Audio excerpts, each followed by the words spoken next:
Members in assembly Mumtaz Ali Chandio की क़यादत में निकाली गई। नौशर फिरोज पीपल्स पार्टी की जानिब से पाक फौज जिंदाबाद रैली अल्लाह वाला चौक से प्रेस क्लब नौशर फिरोज तक निकाली गई। रैली में members in assembly Mumtaz Ali Chandio, PP रहनुमा फिरोज खान जमाली, खान मोहम्मद अवान, पीर खालिद सैफुल्लाह, मुज़फ्फर राजपर, शाहिद खानज़ादा इनके हमरा थे। रैली के शुरा ने पाकिस्तान और पाक फौज के हक में नारे लगाए।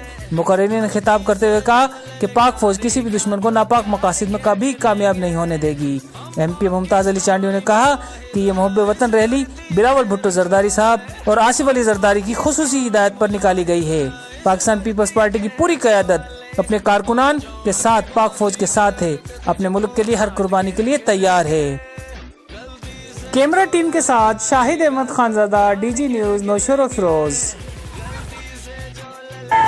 के विसरन की नता के विसारे यासी दुआओं में पंजो पान के साबित करन ला ये दुआओं था करन तो खुदारा असा के शहादत मिले पंजे मुल्क ला असा शहीद थियो वो न ला फखर आए।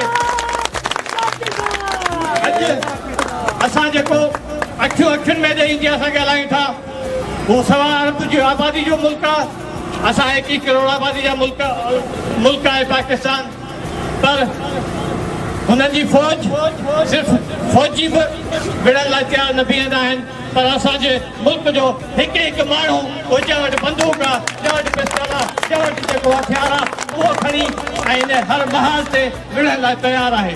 एटम बम ॾिनो आहे।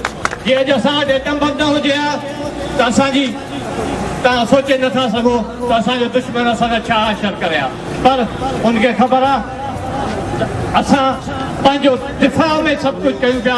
असां अञा हींअर ताईं उन्हनि ते हुननि असां ते हमिलो कयो, उन्हनि जो उनखे नतीजो मिलियो, पर असां अञा ताईं अमन जी पैगाम वियो पिए पाकिस्तान खां। ऐं असां जेको असांजी फ़ौज जी वॾी हिकिड़ी हिकमत अमली जंहिंजे करे अॼु ॾिसो था सॼी दुनिया असां सां गॾु बीठी आहे, सॼी दुनिया पाकिस्तान पीपल्स पार्टी सां गॾु बीठी आहे।